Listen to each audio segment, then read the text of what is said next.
In a small convent, a voice could be heard from outside. A nun stepped out to see what the matter was and was met by a young girl who pleaded to be allowed to live there.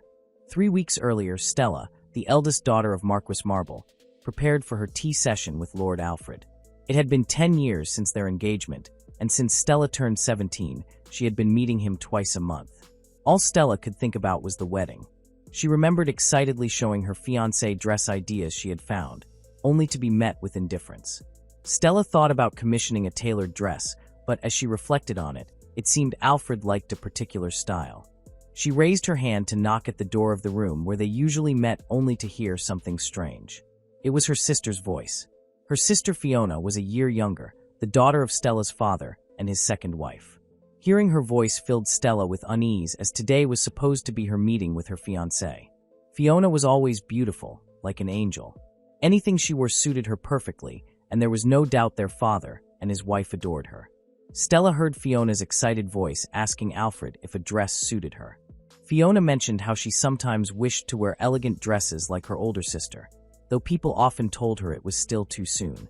Alfred told her it was normal, though he knew her parents always bought her new dresses anyway. He laughed and asked if she was their doll to dress up. Then he offered to gift her a dress himself. Before Fiona could answer, Stella stepped inside. She had heard enough, and what she saw was worse than she could imagine. Her sister's hands holding her fiancé's. They both looked startled. Fiona mumbled that she had fallen, and Alfred helped her up. Alfred, however, showed no concern for Stella's tears. In the same cold, firm tone as always, he told her to stop.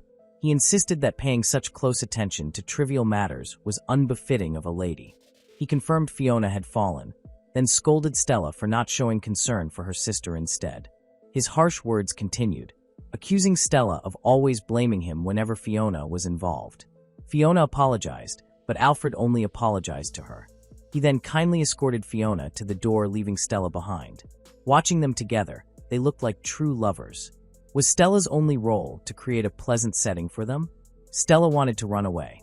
She turned to Alfred and told him he had never been this cruel before.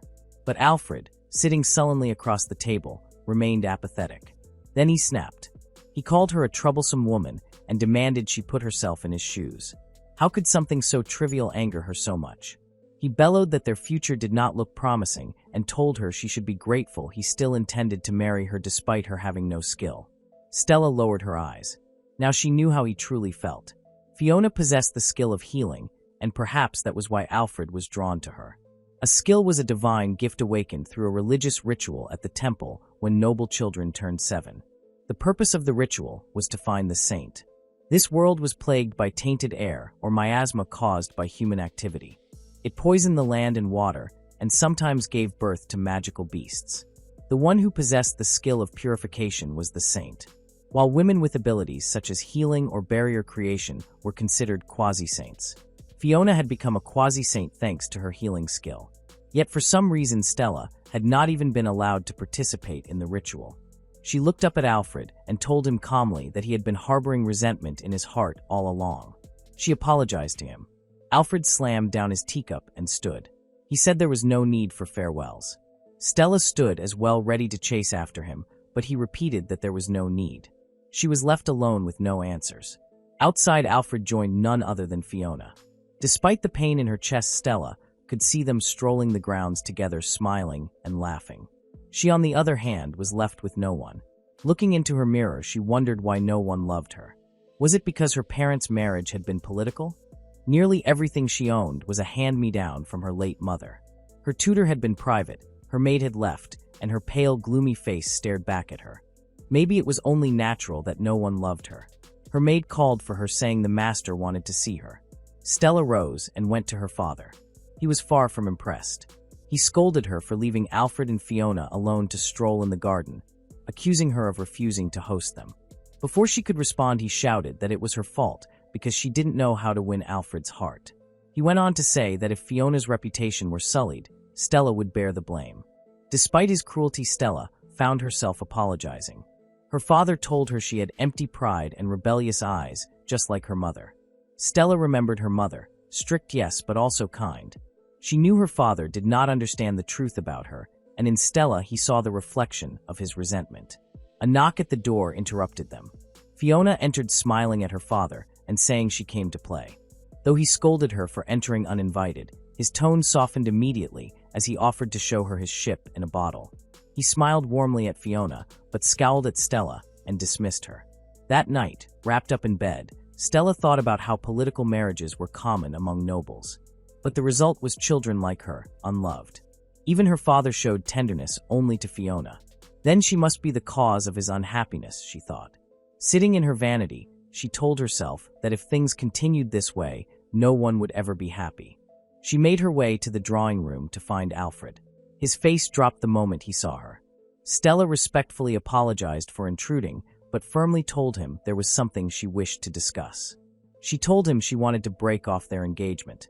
At the convent, the young girl, now revealed to be Stella, sat down and sipped tea with the nun who had let her in. She explained everything, and the nun listened patiently. When asked if she had no place in her family's household, Stella admitted it was true. The nun was saddened to hear that but reassured her that she could stay at the convent, though she would be expected to work. Stella agreed gladly, saying she was happy to do so in exchange for guidance and shelter. The nun asked whether she could rely on her mother's family, but Stella explained that she could not. They lived in another land, and their ties were weak. Understanding this, the nun guided Stella to her room.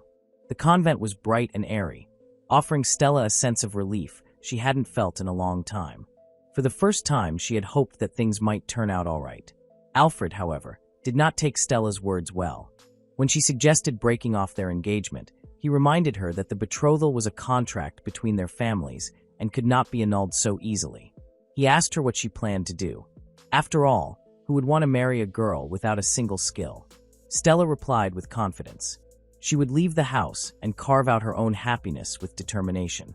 What she did next would be none of his concern. Alfred growled that it would never be none of his concern. But before he could continue, a knock came at the door. It was Fiona.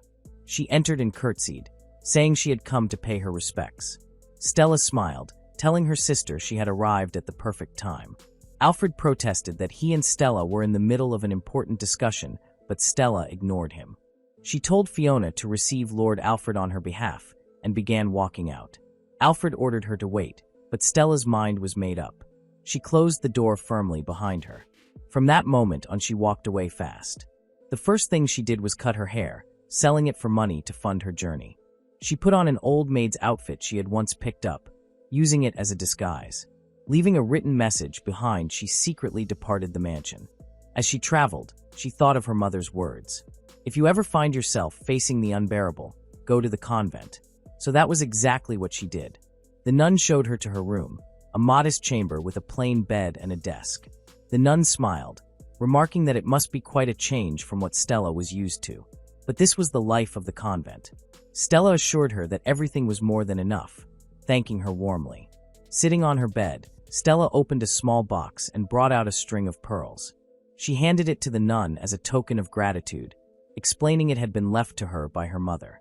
The nun examined it and noticed an emblem engraved on the clasp. She began to read it aloud, but Stella confessed she knew little of her family's history. The nun returned the necklace, insisting Stella keep it. It was enough that she worked and served at the convent.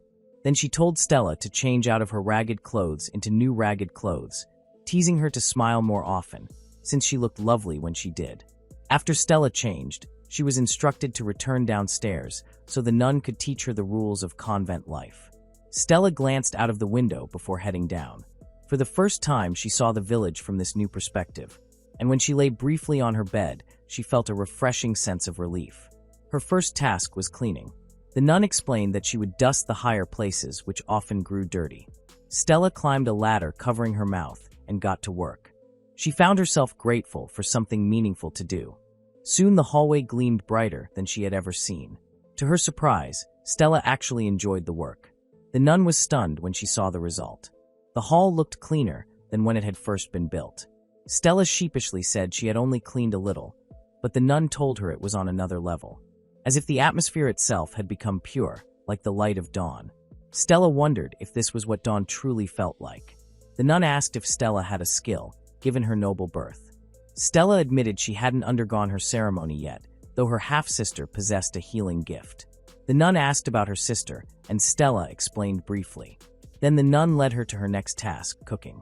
In the kitchen, Stella worked alongside the other kind nuns, chopping potatoes and boiling vegetables. Though she wasn't skilled at it, they appreciated her effort. When they sat down to eat, Stella smiled more than she had in years. Days passed and Stella settled into convent life. She tended the garden, cleaned, cooked, and shared tea with the others. At first she feared her father might drag her back, but her fears proved unnecessary. She grew comfortable, even happy. One day, Sister Mary, the elder nun who had taken her in, called Stella aside. She mentioned a position as a maid in the palace, perhaps even as a lady-in-waiting. Either role, she explained, would not be so different from Stella's duties at the convent. Mary assured her she would handle Stella's family matters so Stella could focus on her future. Stella smiled and promised to take on the duty with all her heart. Mary clasped her hands warmly. Soon after, Stella departed for the royal palace. She was shown around and given a new uniform, a fine maid's outfit. Her colleague explained that she would be entrusted with the care of the royal prince, Cecil. Cecil, the first prince. Her colleague told her that His Highness lived alone in a tower apart from the palace. As they walked toward it, Stella felt the miasma in the air. It grew heavier with each step. She learned that the previous caretaker, an acquaintance of Sister Mary, had succumbed to the miasma and fallen ill. Alarmed, Stella asked if the tower was dangerous. How could the royal palace itself be so steeped in corruption? Perhaps it was because the palace was the crucible of the nation's wealth, emotions, and power. But what if the miasma was being drawn there deliberately? And with a prince confined in such a place, what kind of life could he live? From the top of the tower, the prince watched Stella arrive. He wondered how long she would last. Inside, the tower was dark and dingy. A single heavy door led to the prince's chambers. All Stella could think about was how oppressive the aura felt in this place. Was it really okay for anyone to live here? The head maid, however, remained calm and unsurprised. She glanced back at Stella and asked if she was all right. Then she reassured her, although the tower was indeed frightening, it would be fine as long as they didn't linger. With that, she walked briskly ahead, forcing Stella to hurry to keep up. The darkness thickened into a smog so dense that it was hard to breathe. Was this really normal? Stella couldn't even see the prince, but she heard the head maid addressing him, explaining that a new maid had been recruited for his care. Stella stepped forward quickly, bowing toward the silhouette in the shadows, and announced that it was an honor to serve him, even if she could not yet see him at all. The maid told Stella that the room behind the door was the waiting chamber, where she was to remain ready. If she began to feel unwell, she must speak up immediately, otherwise another maid would be arranged. With a smile, the maid left Stella alone. Stella's eyes slowly adjusted, though the poisonous aura was thick enough to feel like a magic beast might spawn from it. She called out, asking the prince if she should open a window. A faint yes came from the shadows, startling her. He really was there. Stella threw open the window, only to nearly be swept off her feet by the powerful wind. Of course, they were at the top of the tower.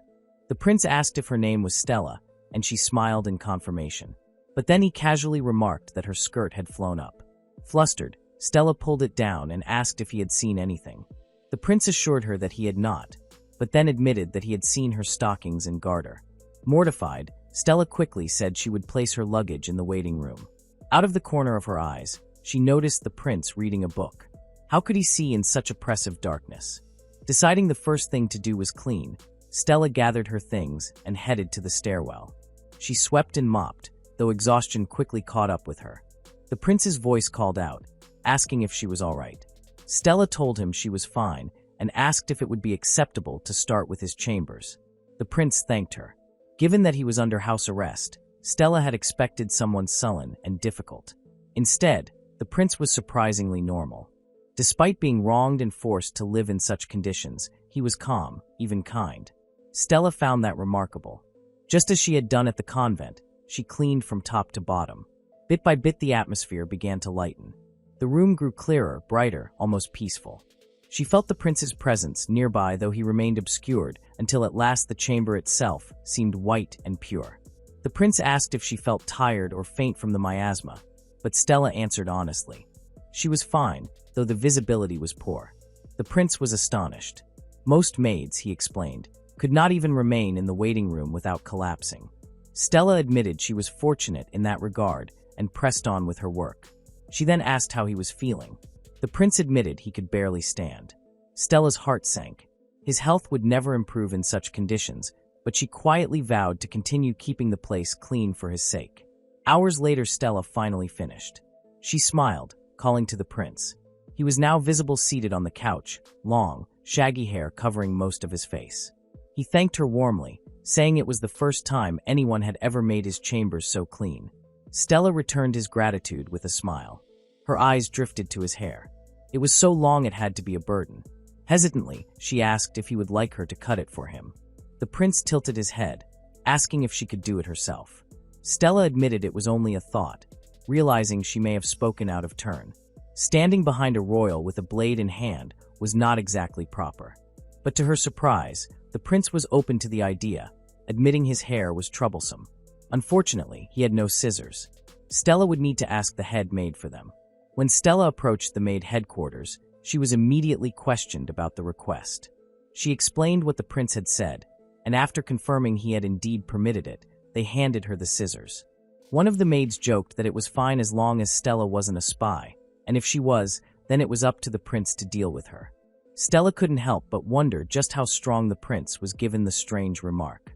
When she returned to the tower, the prince had already set out a chair and a towel waiting for her. He sat with almost boyish excitement. Stella was touched that he had prepared himself so willingly. He asked if she had ever cut hair before. Stella laughed nervously. She had only cut her own. The prince looked back at her properly for the first time. Stella was caught by his striking blue eyes like sapphires. She admitted that since his hair was tied up, she couldn't quite see it properly. He agreed to leave it to her, so she began. But her eagerness got the better of her, and she snipped off more than she intended. The prince quickly protested, asking her to keep it at a proper length. Not too long, not too short. Stella promised to be careful and firmly asked him to let her concentrate. He was far too bold with his teasing. She worked slowly, carefully until strands of soft silky hair fell away, revealing fair white skin, a proud nose, and those mesmerizing eyes. By the time she was done, he looked like a new person.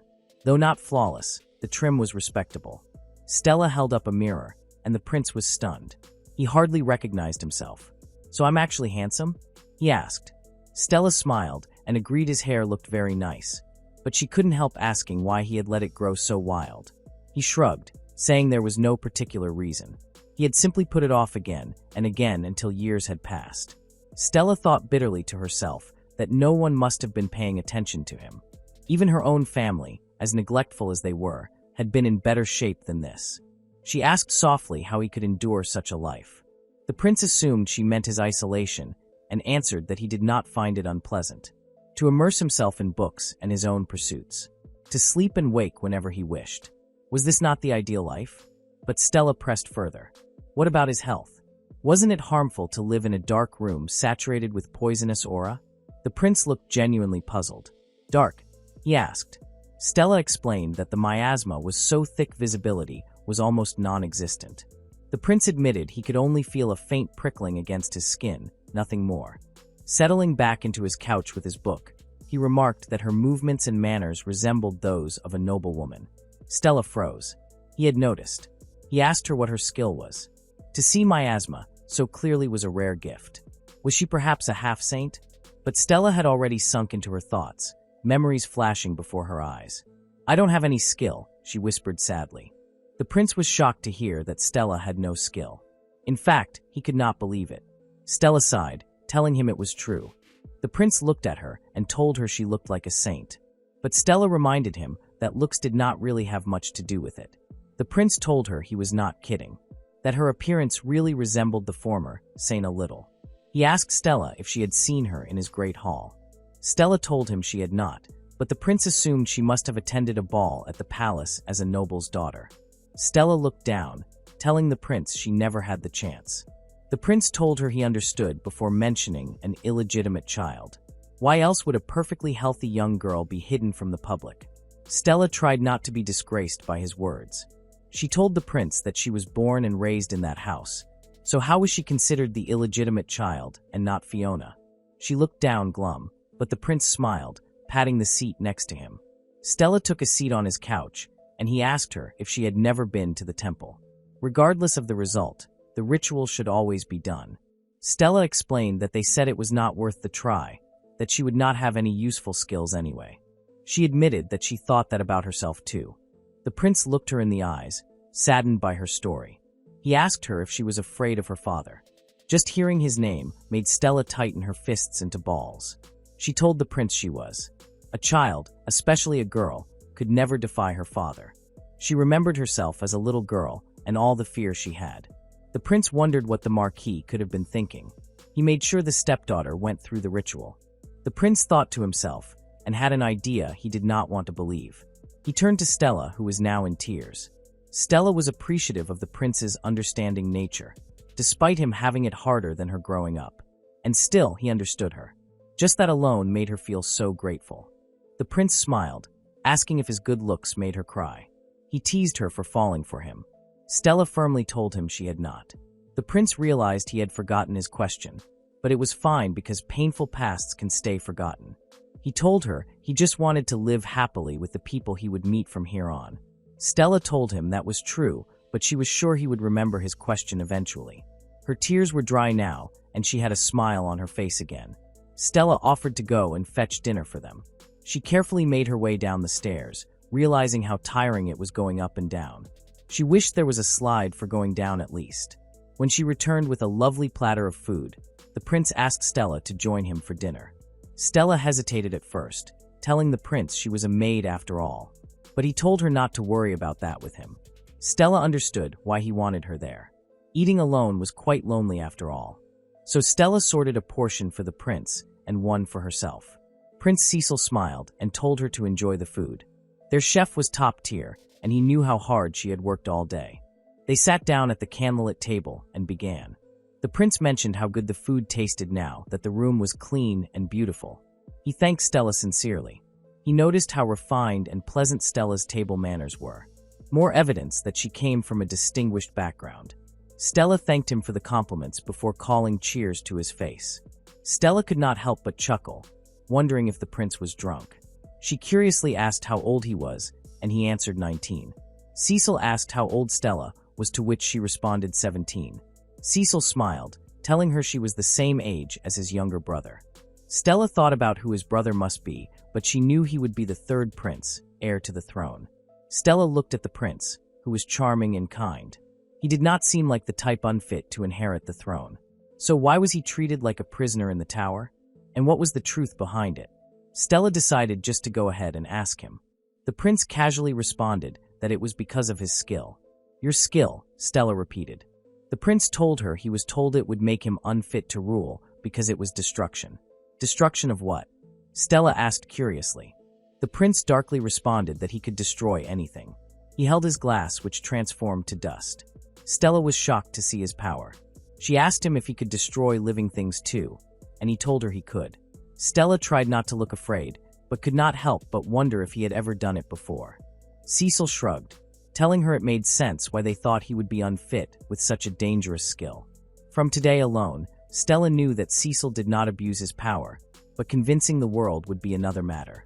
Even if they understood, they would still fear him. She told him that he could at least live like royalty, but the prince did not take too well to the suggestion. He told Stella that this skill attracted bad things, which was why he should be in the tower.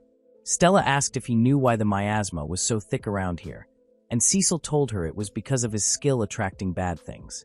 It added up. His naps, his games, the way his father locked him away, so he would not be a bad influence on his brothers. All of that was because of this skill. But Stella told him that a lot of that was self-inflicted, so he should not blame everything on his skill. Was he already consumed by the miasma? Cecil brought up their conversation from earlier about Stella and her sister. How her family planned to marry her off to a second son from a lesser house. Cecil thought that was because Stella was the rightful heir of the House of Marble. Of course, it was only his speculation, but they meant to switch her places. He told her that the stepmother was not of noble birth, so to make her daughter the true heir, they kept Stella hidden. And they even had her take the skill ritual instead of her. The prince asked her if she thought that explained it. But could someone else even take the skill ritual in another person's place? Cecil told her that if they wanted to, they could. A 7-year-old does whatever the adults say, and her mother was already bedridden with illness, unable to stop them. Stella looked down, now understanding everything. Cecil continued to ask how they fooled the temple, her mother's relatives, and the servants, too. Stella explained that she only met her mother's relatives when she was very young, and just before her sister arrived, all the servants were replaced. Cecil was stunned to hear this. How severe could this family be? He told Stella it was quite difficult to replace household staff. But Stella explained that some of her father's closest servants remained, and her mother's family suddenly stopped writing to her. Stella came to think that her mother's funeral was strangely simple, and her family tried to conceal her death. Was this so her stepmother could take her place? Maybe Stella was overthinking it, but the thoughts could not stop her from gripping the tablecloth. Cecil took her hand, telling her he would help her investigate. He proposed that they go on a date tomorrow, which made Stella freak out inside. Cecil took Stella to the #1 date spot, the temple. Stella looked at the grand building, surprised that Cecil was still calling it a date. She was even a little annoyed. But there was something the prince wanted to test here as he yawned dramatically. He asked if Stella had slept much last night, and she replied the same as usual. The prince smiled, thanking her for everything she had done. It made him feel much lighter. Last night after dinner, Stella had brought warm water for the prince to wash himself. The prince thanked her, but admitted he needed some help. Stella gulped and told him to turn his back. To her surprise, when she dipped the sponge into the water, it was super hot. Cecil told her it was due to his skill that destroying water made it hot. Stella did not understand. Destroying water? She repeated in confusion. Cecil admitted he did not understand it either, but what he did know was that any skill is about how you use it. Stella began to wash the prince's back and noticed how lanky he was. He was broad, however. She snapped back to reality, reminding herself she needed to focus. It was then that the prince held his hands up, feeling an odd sensation. He felt lighter, as though the miasma had been scrubbed out of him. He asked Stella if she had cleaned him, and she smiled awkwardly. But the prince was amazed at what had just happened. He turned to Stella and told her he was looking forward to tomorrow's date. He was convinced they would uncover the truth about the ritual. Stella smiled, hoping so as well. She could not deal with her father's schemes alone, so having Cecil there to help her was a relief. Despite them having just met, the prince had already done a lot for her. Stella turned to him and quietly thanked him for her own sake. The prince jokingly asked if Stella had fallen for him, but of course she said no. She imagined how lonely his life must have been. She told the prince that when he does fall in love someday, he should confide in her and she would be happy to help him. She even suggested delivering secret letters if he wanted. The prince began to giggle awkwardly, and Stella asked what was wrong. He bluntly replied nothing. Stella instructed the prince to lie down so she could wash his hair. He did as he was told while Stella carefully took care of him. In no time he was ready, and Stella smiled, telling him to keep his eyes closed. The prince told her she was doing a good job, and it felt amazing, his mind much clearer now.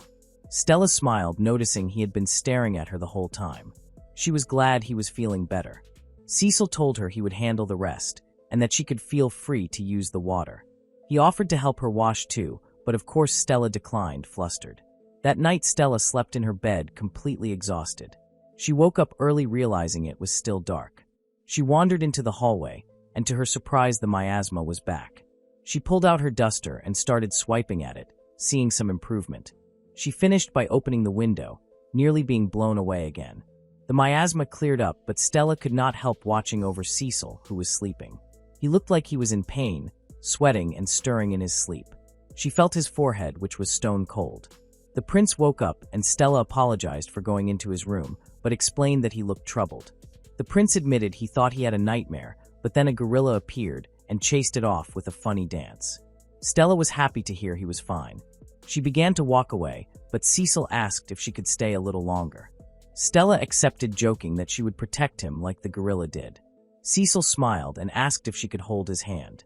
Stella was hesitant at first, but she knew the prince must be starved of human warmth, not to mention his room was cold by now. Stella told him that the window was open, and they walked over to it together to see the sunrise, which looked spectacular from their view in the tower.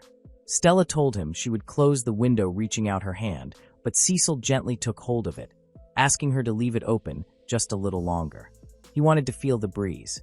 So they stood together, gazing out of the window hand in hand. Stella could not help but admire the prince. When he was silent, he really did look like someone out of a fairy tale. The next day, Cecil arranged for a carriage to take them to the temple, but it turned out to be much closer than they thought.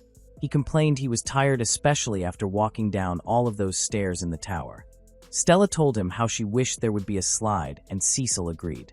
They made their way inside the temple and were met by the priest, who greeted the prince with a smile.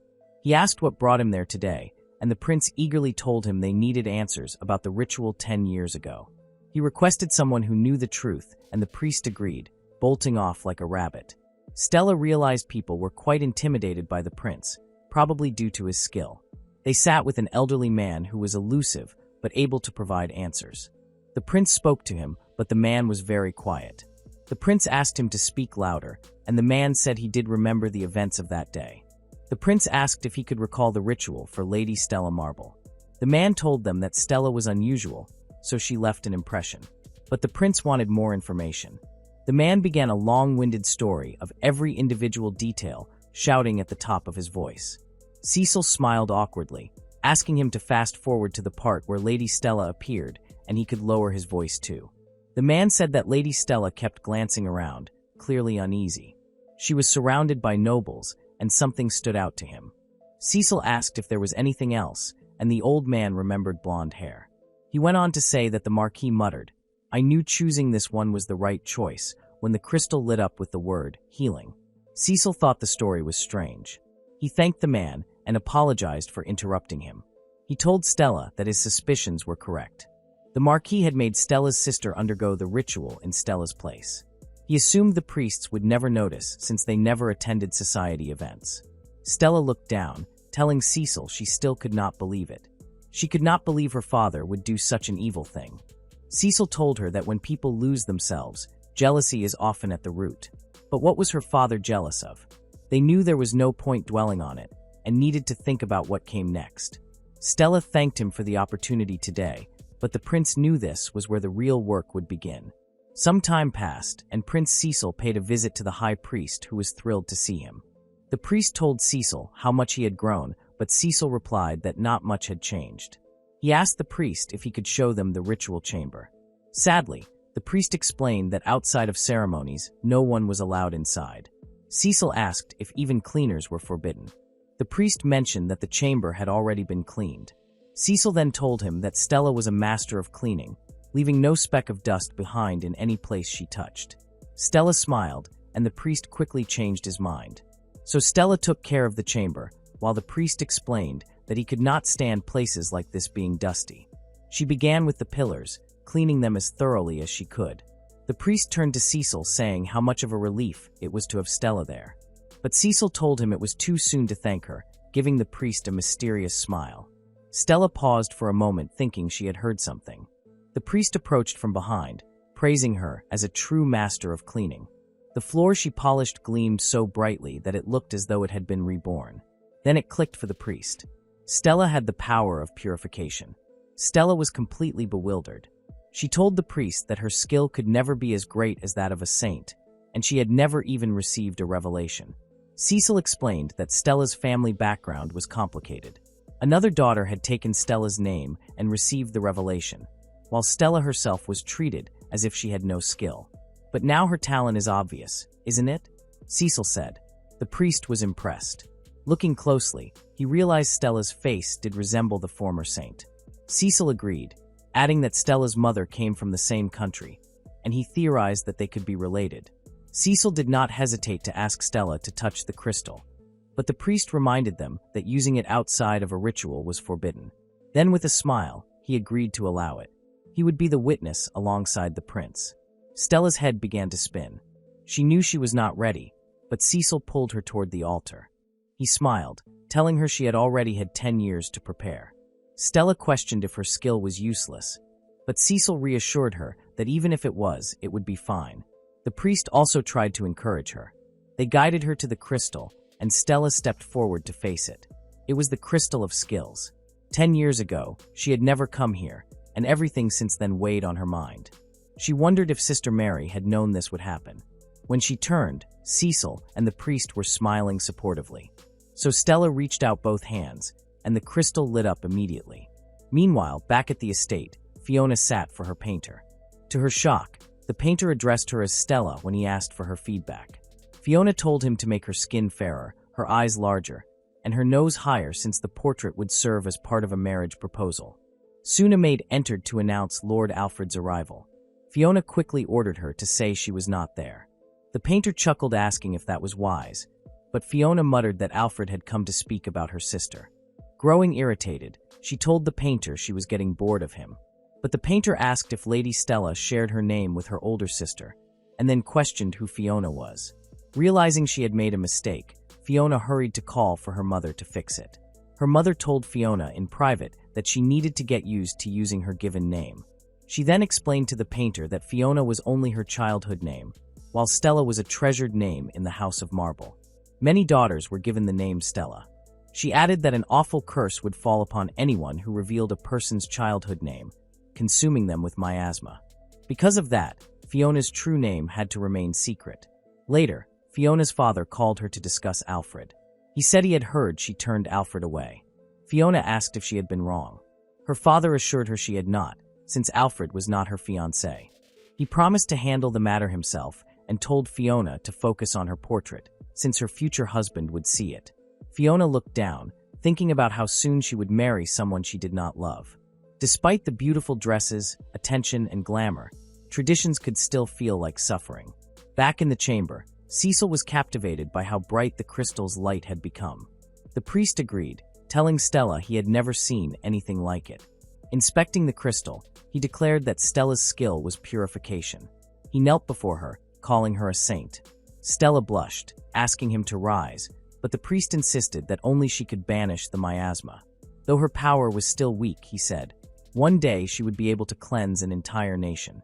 Cecil explained that Stella might not realize how deadly miasma truly was, since she had lived with it for so long. In reality, it poisoned both body and mind, killed crops, and created monsters. Miasma never faded on its own, and without a saint, the world was in peril. He told Stella that she was the one the world had been waiting for. Suddenly, they heard a noise outside. It could only be other priests, concerned about why the crystal's power was being used without sanction. The high priest warned them to be careful, especially considering Stella's past. She asked what they should do. Cecil offered to take the blame, suggesting they claim he had touched the crystal by accident and that it had lit up. He reached out to the crystal, and to everyone's surprise, it shone even brighter. No one expected this. Cecil himself was astonished it responded since he already had a skill. Then another priest entered, demanding to know what was going on and why the light had flared. Cecil feigned ignorance, pretending the crystal had simply lit up when he touched it. Back in the tower, the prince collapsed onto the dining table, overwhelmed by the day. Stella, however, was curious. She asked why the crystal had lit up for him again when he touched it. Cecil explained that his skill had evolved. Stella admitted she had no idea that was even possible. Neither did he, but that was what the crystal had revealed. He told her to watch. Taking a chess piece, he flicked it and turned it to dust, showing his old skill. Then he placed it back on the table, restored perfectly. His new skill was reconstruction. Cecil was overjoyed with his new skill, and Stella told him what he had just done was amazing. He wondered if he could create other shapes as well, holding the chess piece in his hand. To his delight, he successfully transformed it into an apple. Excitement bubbled within him as he thought about all the things he could make. He wanted to try more and level up quickly. Stella asked him about the idea of leveling up. Cecil explained that a symbol appears after the skill name, and it changes as you become more proficient. Stella grew thoughtful. She told the prince that she might actually have two skills. Cecil admitted he had noticed her cleaning ability was definitely a skill, though today had been her first official day at the temple. Normally, one cannot gain a skill without touching the crystal. Stella told him she did have something, however. She searched through her belongings and pulled out a crystal pendant, explaining that it had been one of her mother's keepsakes. Cecil asked if it was the same as the crystal in the temple, and Stella said most likely. She suspected her mother had made her touch it without realizing. Cecil told her it was a precious memento meant to watch over her, and he offered to place it around her neck. Stella held her breath as the prince fastened the clasp. She could not turn around, her face flushing scarlet. Back at the marble estate, chaos broke out. Stella's stepmother scolded her father, asking if he was even listening. She demanded that they bring Stella back, though her father insisted that Stella had left of her own will.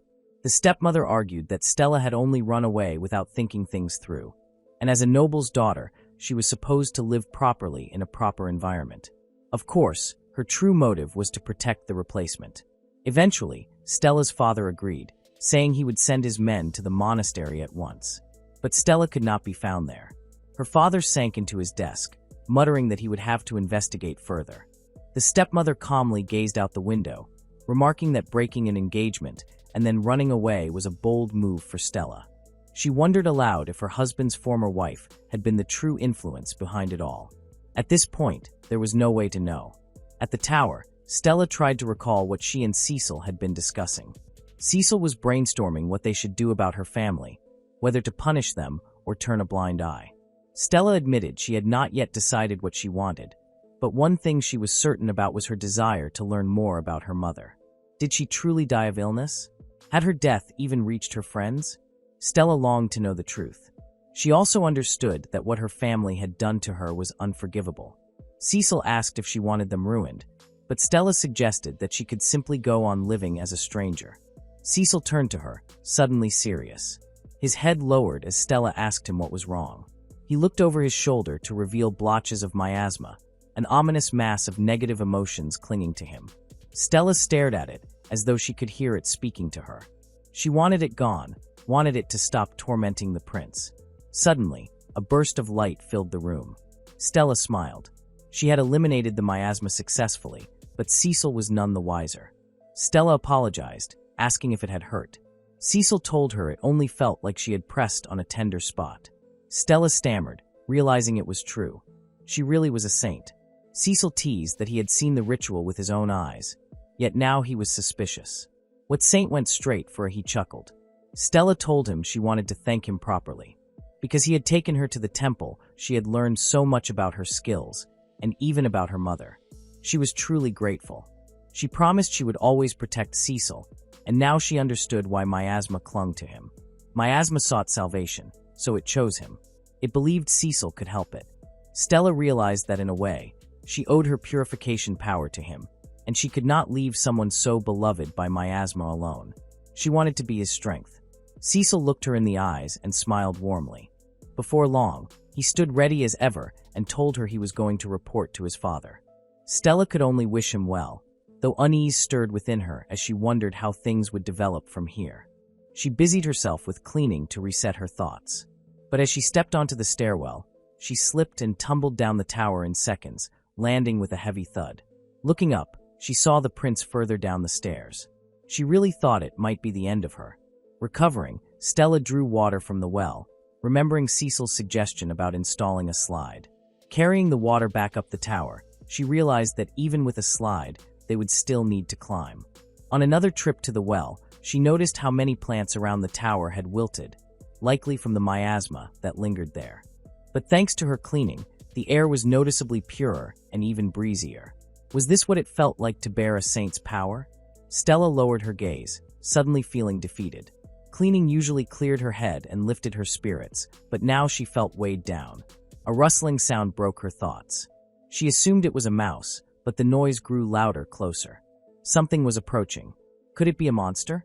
The rustling grew louder, and Stella instinctively shielded her face as a creature flew out of the bushes. Moments later, she felt something soft in her hands. It was a chubby little bird, round, fluffy, and almost cute. But Stella knew monsters like this were born of miasma. Still, she felt empathy for the creature. It had been shaped by hatred and pain, yet here it was, reaching out to her as if it wanted to be saved. Was it really something she should erase with purification? Voices reached her ears. She turned to see Cecil returning with another gentleman. She welcomed him back, and Cecil introduced her to the man at his side. It was his father. Stella immediately curtsied, but the king gently asked her to be at ease and raise her head. Cecil's attention went straight to her hands. "Is that a monster you found?" he asked. Stella explained that it seemed frightened and on edge, holding out the bird for him to see. But Cecil quickly noticed something else. She was injured, a small cut marking her palm. He frowned, telling her they should take care of it quickly. Bird-type monsters, he explained, could grow troublesome if left unchecked. The king asked if Cecil meant to kill it here. Cecil admitted he did not want to, especially since Stella looked so sad. Just as Cecil prepared to use his power, his father suddenly burst out in protest. He pleaded with his son not to harm the creature. It hasn't done anything wrong, he insisted. Cecil warned him that if they waited too long it could cause trouble. But the king stubbornly promised to raise it himself even when it grew. With a sigh, Cecil explained to Stella that his father loved cute creatures. Apparently that affection extended to monsters as well. Stella could understand the king's feelings, but she wondered if there was a way to truly save the bird. As Cecil examined it, Stella reached out.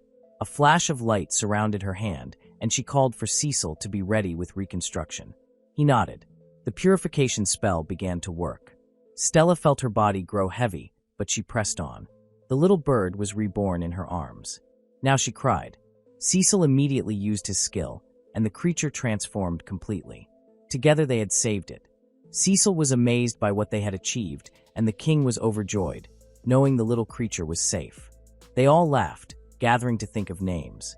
Kesserin Pesserin, Cecil suggested. It fit, but it was a mouthful. Stella playfully suggested Kepperin Ranchin, which made the king chuckle. He declared they could shorten it to Kpa, or even Rin Ranchin. Stella giggled, and the name stuck. Later at the tower, the king slumped into a chair, exhausted. He turned to Stella and told her he had heard much about her from Cecil. He praised her, saying the clear air around the tower and in this very room was proof she was a saint. He offered to discreetly investigate her family, but until then he asked her to remain hidden and continue staying with Cecil. Meanwhile, Ren Ranchin had stolen the king's heart. He played endlessly with the chick, delighted by how happy it seemed. Cecil observed that in all the texts he had read about saints, monsters were always purified away, never saved. The king suggested that perhaps purification and reconstruction together could create something new, that the two of them might save many more monsters in the future. Ren Ranchin fluttered to Cecil's arms, snuggling close.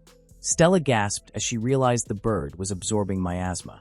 Cecil laughed, saying that if the little chicken could purify miasma within its body, it deserved to be called a holy beast. He added that the world could change if miasma could be cured without relying only on a saint.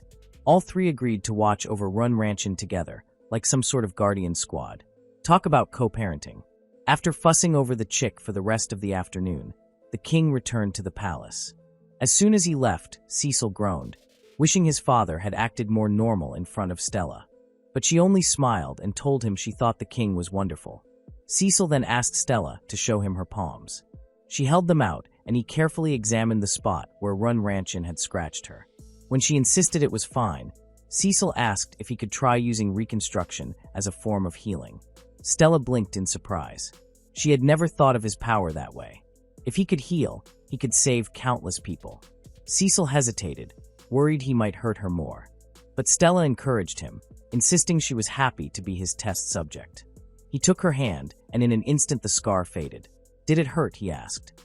A little, she admitted, but I'm fine now. Cecil looked down, apologizing anyway. She smiled, relieved not only that it healed, but that they had discovered just how versatile his skill could be. Cecil continued experimenting, even refilling an empty bucket with water. Grinning, he told Stella she could skip trips to the well from now on. That evening, Stella cleaned while Cecil read a book. Run Ranchin bounced around the room, mischievous as ever until his heart was content. Then Stella noticed something new. The bird could control the wind, zooming around the tower in circles. She laughed and Cecil looked up, watching her quietly.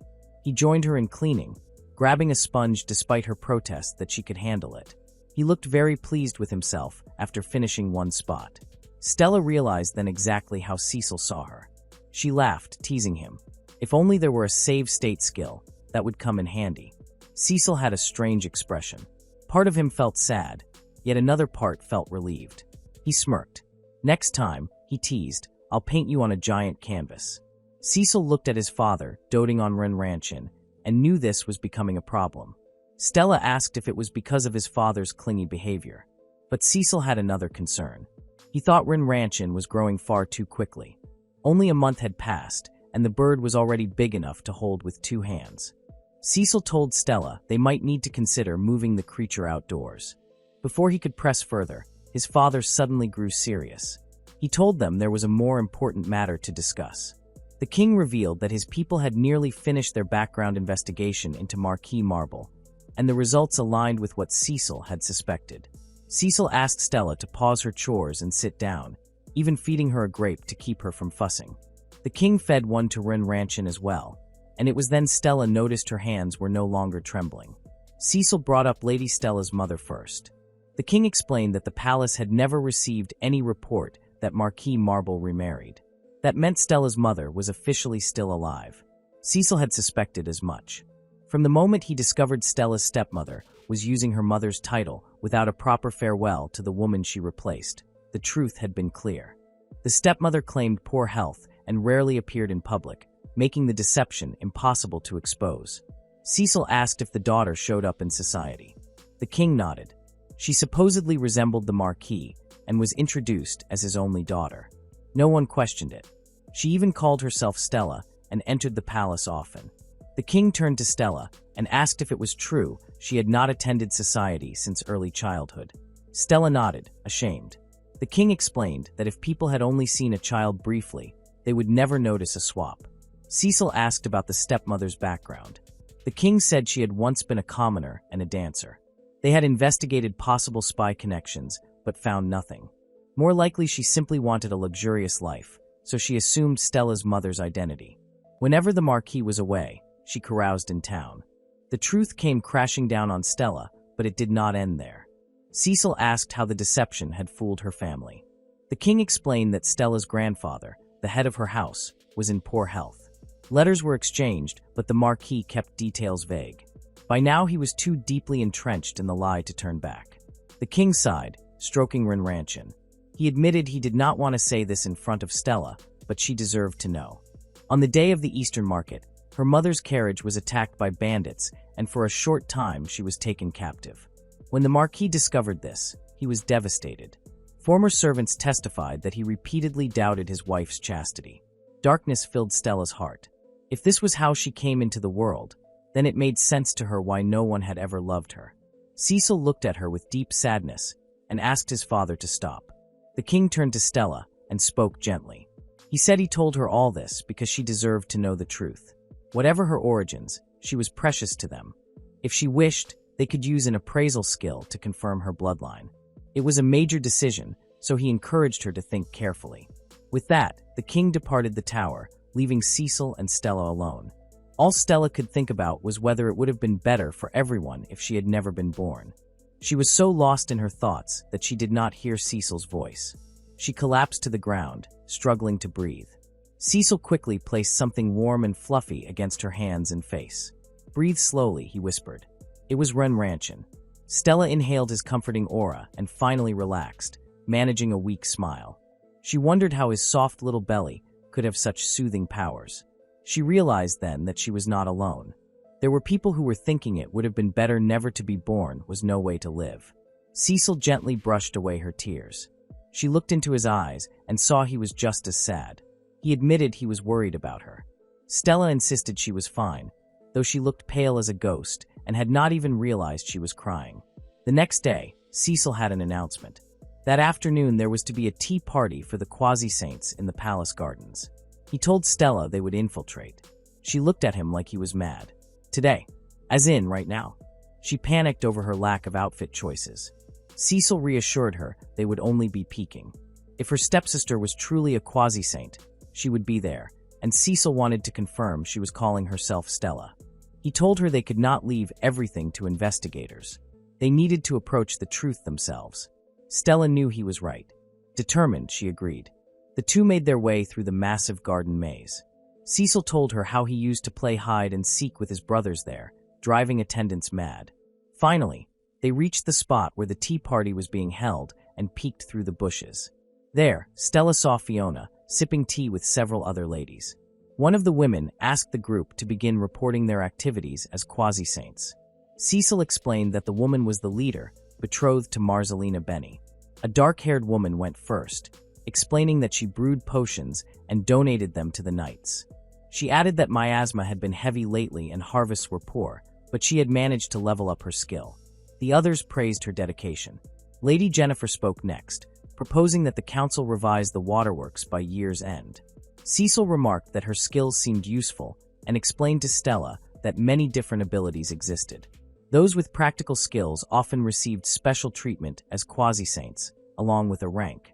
But sometimes nothing manifested at all, and even commoners could have remarkable abilities. The system, he noted, was far from fair. Then it was Lady Stella's turn. Fiona's eyes lit up. She confidently told the group that she had been healing her father lately since he had been feeling tired. Silence followed. A woman asked if it was true that Stella's ancestor was a saint, and if so, was that really all she had done? Fiona faltered, beginning to ramble.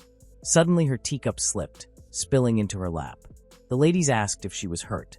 Fiona quickly stood, taking their advice to go change. She wished them a good day and tried to hurry off. But the women reminded her that "excuse me" would have been more proper since she was expected to return. Despite Fiona lying and stealing her name, the real Stella could not help but feel a pang of pity. She sensed Fiona was being bullied among the group. Cecil's voice snapped Stella back to focus. She told him she sensed something ahead, and they followed the pull until they reached a well. Stella knew instantly it was contaminated. Together they decided to handle it immediately. Cecil moved aside the covering, revealing the water. The energy was so thick Stella had to shield herself. The well had turned miasmic and spawned monsters. Slimes began to rise. Cecil warned her it would not end, that the bodies kept splitting. "Watch out," he shouted as a slime lunged toward her. Stella cast purification and the slime collapsed, but splattered all over her. She asked why he had stayed perfectly dry. Cecil smirked, explaining he destroyed his target at the molecular level. Stella rolled her eyes, but focused on finding a way to purify the well. Then came another distraction. A loud noise from the direction of the tea party. Had they missed a split body? There was more shrieking from the tea party as the ladies were confused by the slime. They cried as it ruined their outfits and covered their toes. Cecil and Stella took cover, but they witnessed the mess that had been caused by lifting the well in the first place. All Stella could think about was Fiona. Cecil told her to give him a second. He would begin by destroying the slimes that weren't on people, while Stella purified the ones stuck to them. That way they could keep her skill discreet, and he could draw attention in the open. Stella told him she understood, taking the cloth he handed her. Cecil ran out telling everyone it was okay, while Stella performed her skill from the bush. Talk about taking credit, Cecil. The women looked up, shocked to see the prince who was practically never in the public eye. For some of them, it was the very first time seeing him. They whispered among themselves about how different he seemed from what they expected. As Cecil stood there posing, Stella worked hard, eliminating the monsters and turning them into water. Then something caught her eye. It was Fiona. Prince Cecil was greeted by a woman who thanked him for saving them. He didn't make too much of a fuss and told the women to continue the tea party like nothing had ever happened. Then he disappeared back into the bush to find Stella. He asked her if anyone noticed. Stella didn't think so, but she admitted she had never sensed the main body of the slime. She told him it was likely down in the well. Despite the initial trouble with the well, the duo decided to head back. That was when they saw a giant slime, and they knew immediately it was the one they had been worried about. Thanks to Ranranchin, they knew they could purify the slime and then reconstruct it. Cecil started first, attempting to destroy the area around the stone. Stella held up her hands, but the creature was escaping quickly. She suddenly felt a strange sensation, her body growing cold. They realized the slime had frozen completely, perhaps because destroying the surrounding molecules dropped the temperature. Stella was amazed. Cecil told her that now was her chance to cast purification, and Stella walked toward the frozen slime, placing her hand on it. The slime popped immediately, and Cecil held out his hand to reconstruct it. The slime lifted into the air, glowing like a flower. Stella smiled, admiring their work, though she shivered from the cold. Cecil apologized with a short laugh, saying he had tried to warm her up but had purified the inner casing too, just in case. As Stella began to walk away, Cecil called her name to apologize again. He admitted that it seemed like a cool idea, but he had only wanted to look cool for her. Stella smiled and told him that he did. Her words made Cecil stumble over his own, then break into a grin as he suddenly had an idea. They looked at the slime, now completely calm and tame, and decided they needed to smuggle it. Stella lifted her skirt and told the slime to hop under. The two made their way to the palace, where the king was discussing matters with one of his men. He asked Cecil if everything was all right, then noticed Lady Stella with him. Cecil, keeping it short, asked if they could borrow a bath for Stella. Stella tried not to be offended by the request. The king thought it was perfect timing, then asked where Ranranchin was. Left behind, Cecil answered. Stella whispered to the slime to stay hidden under her skirt. The king said that besides himself and Cecil, there was one more person he wanted Stella to meet. Stella smiled, saying that if the king trusted her, she must be a wonderful person. Deep down, however, Stella was terrified. The king knocked on the door, and Stella hid behind Cecil's back. Inside, a beautiful lady sipped tea. She smiled when she saw the king and Cecil, then asked what was going on. "It has been a while, mother," Cecil said. Stella wanted to die. The king explained that Stella was the saint he had mentioned. Stella stepped forward, greeting the queen politely and asking how she was. She introduced herself, but the queen looked just as honored to meet Stella. She asked her to step forward so she could see her face properly. Stella obeyed, and the queen complimented her lovely hair. Stella thanked her, but the queen frowned at her maid's outfit, saying she wanted to get Stella something cuter. She quickly apologized for the dust in the room and then promised to have a special chamber built for Stella in the tower, so she would have a nice place to sleep like Cecil. Stella smiled politely, but felt overwhelmed when the queen suddenly asked why she was damp. Cecil asked his mother for a favor. The queen listened shocked, as he recounted how Stella had handled a monster only for him to freeze her afterward. She told Stella it was good timing since a bath had just been drawn and invited her to use it. Stella accepted, but when she saw the bathroom, she didn't feel worthy of it at all. It was beautiful, with a grand bath filled with hot, soapy water. She realized it had been ages since she last soaked in one. The queen entered, telling Stella it was one of her favorite spots. Stella praised it, but insisted the queen should bathe first. To Stella's surprise, the queen asked if they could go in together, saying it would be an honor to share a naked heart-to-heart with a saint. She even offered to undress Stella, but Stella declined quickly. The queen fussed anyway, losing track of where she was standing. To make matters worse, the slime crawled out from under Stella's dress, wrapping around the queen's legs. The queen shrieked as she fell. The king and Cecil heard the noise, but shrugged it off. The king told Cecil that he had business with him as well.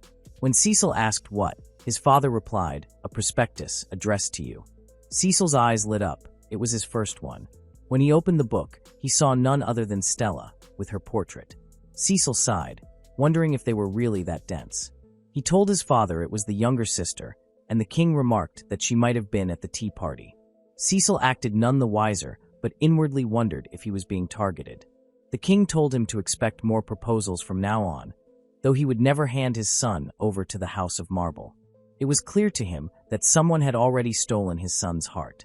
Cecil flustered, his father teasing him about how his face had lit up when the letter was opened. Cecil insisted he was only flattered and begged him not to tattle to Stella. Meanwhile, in the carriage, Fiona chatted endlessly to the driver, sharing all her business as usual.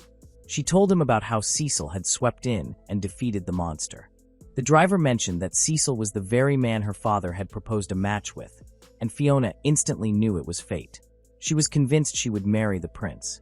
Stella and the queen eventually took the bath together, and Stella apologized on behalf of the slime. The queen told her it was fine. In fact, she was thankful to have seen something so fascinating. She had never even heard of anyone taming a monster before. The queen looked at Stella and told her that they had actually spoken briefly during her wedding. She recalled how Stella's mother looked so beautiful and radiant, and she said that Stella seemed to be a blend of both her mother and the former saint. Stella was curious to hear more, and the queen continued, saying that although Stella carried her own unique aura, she still resembled the two women physically.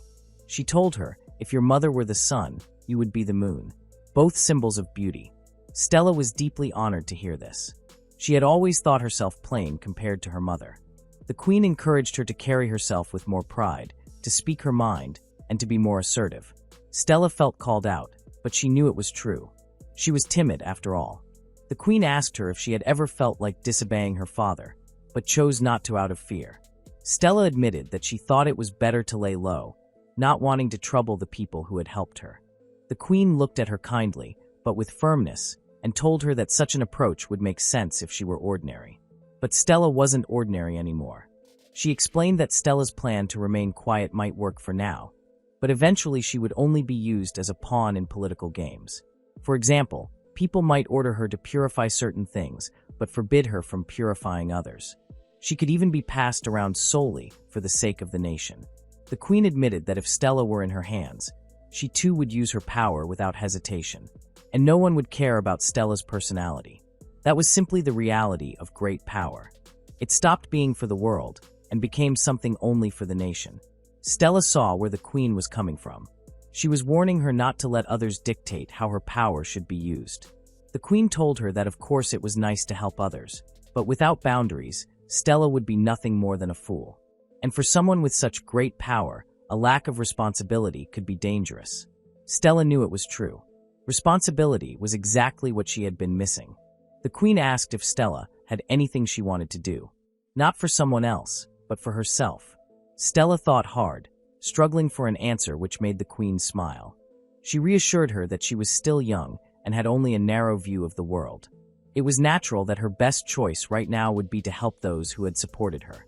But now that she was a saint, she would find that the world was much vaster than she ever imagined.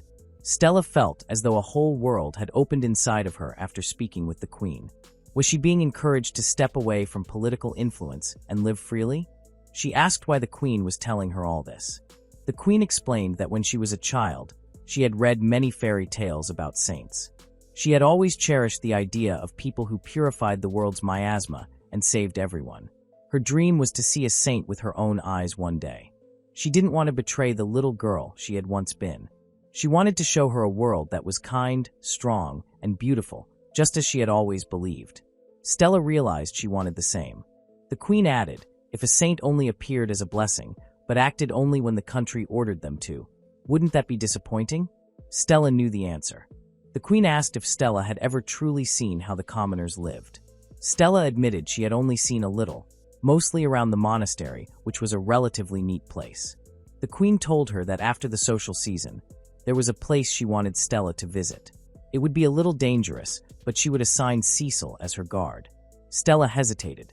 She couldn't imagine having the prince risk himself to protect her. But the queen reassured her that Cecil would never go outside without an excuse like this, so it would actually be good for him as well. Stella agreed, thanking the queen for the opportunity.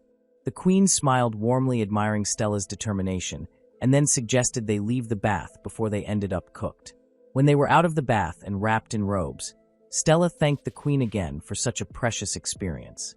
She asked if she could clean the bath as repayment. The queen questioned her at first, but eventually agreed, stepping out to give her space. Stella set to work, doing the one thing she knew best. A few moments later, as Stella finished up, she felt a sphere forming on top of her head. It was the slime from earlier. It must have been a water user. Stella couldn't help but wonder if Queen of Monsters might be a more fitting title than Saint. The bathroom sparkled by the time she was done, and the queen returned, remarking that she was already looking forward to her next bath. She asked Stella to come forward and get changed, promising they would prepare a new maid's uniform for her. The queen led Stella to a chair where a beautiful dress was laid out. She told her to wear it in the meantime. Stella adored the dress but hesitated, unsure if it would suit her. The queen lifted it up and told her she would look just like a saint from a fairy tale. Stella walked out into the drawing room, where Cecil and the king were speaking. She apologized for keeping them waiting. When Cecil saw Stella in the dress, he did a double take. Even the king smiled. The queen explained that it was one of her old dresses, and the king commented that while his wife looked lovely in it, Lady Stella gave it a completely different aura. He asked Cecil if he agreed, and the prince could barely string together a sentence. The royals giggled, watching their son flustered, while Stella wondered if she should step in and rescue him. Desperate to change the subject, she pointed out the miasma building up in the room. Cecil asked where, and Stella indicated a spot near the fireplace. She explained that it was almost like a monster core, something that would keep generating miasma if left unchecked. The queen was shocked. There was no way something like that could occur naturally. She suspected it had been planted. She asked Stella if she could search the palace while she was here, and Stella wondered if she was already being used. The queen suggested they begin with Benny's room, and said it would be a good opportunity to introduce Stella to him. Stella knew that by Benny, the queen meant the crown prince, Benedict. The four of them made their way to his chambers, and Stella felt she was already well past her limit for the day. But Cecil steadied her nerves, meeting her eyes and telling her she looked stunning like a goddess. Stella awkwardly thanked him, and soon they reached Benedict's room. Benny came out with a cheerful smile. He looked a little like Cecil, but younger and brighter. Stella curtsied, starting to introduce herself when she saw an unexpected guest. It was Ranran. Cecil quickly explained that the girl was Stella, and the bird was Ranran. He greeted his brother warmly, remarking it had been a while since they'd last seen each other. Benny explained that he had brought the bird home from today's hunt, then promptly removed it from the chain. Cecil asked if he really thought Ranran was a hawk, and the queen joked that it could be big enough to eat in an emergency. Of course, the king didn't like the sound of his precious pet being turned into dinner. Ranran flapped wildly the moment it was released, making the queen shriek. The queen called for Dewey, Benny's attendant, to excuse them so she could speak with her son privately. When the room was clear, they all sat down and told Benny the full story about Stella and her skill. Benny looked down, admitting it was a lot to take in, but he understood that Lady Stella was different from the saints of old. He promised to keep an eye on the House of Marble as well. Cecil showed him the monster core, wrapped in a handkerchief, explaining that they had come to his room to check for any others. Benny was grateful. Stella quickly realized that the room was saturated with miasma, and the densest source was the painting hanging on the wall. She could feel it radiating across the entire canvas. The queen explained that the painting had been in the crown prince's chambers for generations. Benny mentioned that he often dreamed of monsters crawling out of it. Cecil wondered if the pigment had been made from ground miasma stones. Stella stepped forward and purified the painting. Benny was amazed to see her skill in person. Cecil praised her proudly, but the queen playfully asked why he was the one bragging. Benny shrugged, saying that being the crown prince would naturally attract malice. He added that there were factions who wanted his brother on the throne, so it could have been their doing. But Cecil replied that since Benny was the hard-working one, he was clearly more suitable. Their mother interjected, warning that those who praised Cecil were usually scoundrels hoping to exploit his power, so he had no choice but to refuse them. The king placed his hand on Benny's shoulder, telling him confidently that he was doing well. Stella could only watch the silence. Everything just seemed so complicated.